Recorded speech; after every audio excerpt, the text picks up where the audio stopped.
Cette diablesse a un passe-temps particulier. Elle prend seulement des filles de 18 ans comme élèves. Elle a beaucoup de dettes sentimentales. Elle demande à ses élèves de créer une barrière chaque jour, pour empêcher ses ennemis de venir se venger. Cette barrière est très solide. Même les experts du niveau Dieu ne peuvent la briser. Mais un jeune homme vient demander à être élevé ce jour-là. La diablesse le prend pour un ennemi. Elle sort avec ses élèves pour se défendre. Mais le jeune homme ouvre la porte de la barrière d'un simple doigt. Puis un courant d'air puissant entre. Tout le monde est renverse par terre. La barrière se brise en 1000 morceaux. Ce jeune homme est un cultivateur du Mont Quinlin. Il a un très grand talent mais ne peut passer au niveau fondation. Chaque fois qu'il essaie de progresser, 100 000 éclairs de tonnerre le punissent. Deux belles maîtresses sont toujours inquiétées. Elles craignent qu'il détruise le Mont Quinlin.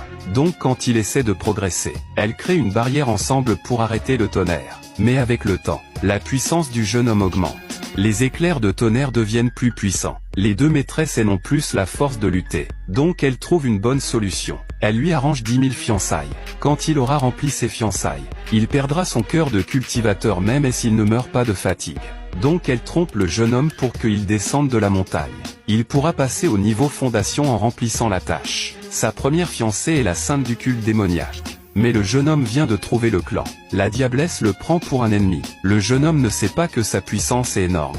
Un simple doigt fait évanouir toutes les jeunes filles. Le jeune homme ne comprend pas et commence à les sauver. La diablesse pense qu'il veut détruire le clan. Donc elle prépare une attaque surprise. Pour être sûre de réussir, la diablesse sort son couteau démoniaque spécial. Elle y injecte toute sa puissance spirituelle. Puis elle attaque le jeune homme de toutes ses forces. Mais le jeune homme n'a aucune blessure. Le couteau démoniaque se casse en deux. La diablesse veut s'excuser et demander pardon. Mais le jeune homme pense que c'est un test. Il n'y pense pas du tout. Il prépare son document de fiançailles pour expliquer. Mais avant qu'il ne parle, les élèves se réveillent et elles attaquent. Elles veulent le tuer. Elles réunissent toute leur puissance. Mais elles sont toutes renversées à l'instant et après. Elles s'évanouissent à terre à nouveau. Le jeune homme ne comprend pas ce qui se passe. Il veut seulement les sauver vite. Il leur donne une pilule immortelle chacune. Puis il fait la réanimation cardiaque.